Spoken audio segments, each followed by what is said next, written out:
I want machines, rather like computers, to be an extension of the arm of the composer. With the multi-track tape recorder, one builds up track against track in a way that's going on, of course, in the pop world and the serious music world and all over the place. Somewhere around 1956, I was starting to build some sort of equipment, rather sealing wax and string equipment.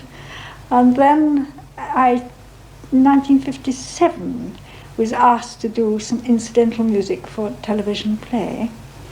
And I did this in Broadcasting House by getting together in the middle of the night all the tape recorders that I could find in studios, collecting them together in one studio and working until they had to be put back next morning, sleeping a little bit and then coming back in to do my normal chamber music work.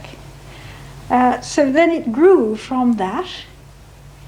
I was asked then to help to start the radiophonic workshop. The radiophonic workshop was concentrating somewhat on the drama side, and I wanted to concentrate on the music side. So I set up my own studio here just around 10 years ago.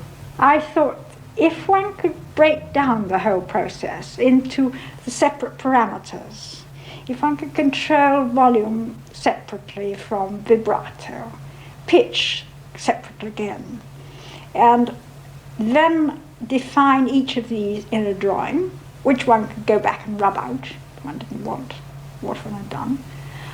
This would both simplify the thing, it would make it much quicker, and I think open up completely new sounds. I begin with a drawn pattern. This is freehand drawn at the moment, quite an empirical process to find out what pattern makes what sort of sound. So having drawn this on a slide, I then present that slide to the equipment. Then I define the pitch by putting digital information onto what I call the program. I then can also change the pitch in analog fashion by drawing in on a 35mm film a waving line which goes up or down the film for pitch change and can waver very slightly for giving vibrato. Now, this I think is a very important part of musical sound. If one does it by purely electronic means, one tends to get fixed on one vibration, one frequency of vibrato, which becomes dull. When you do it by hand, you can start the note with a vibrato that's fast and finish it with a slow one, or vice versa, and change it however you like within the note.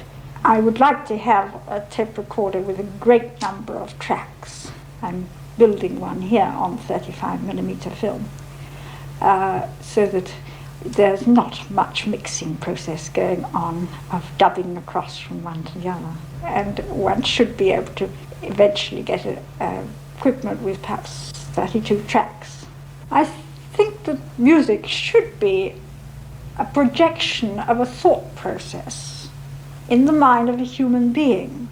And in this way, I get a bit lost when computers come along and taking random number tables then can give us music by the yard.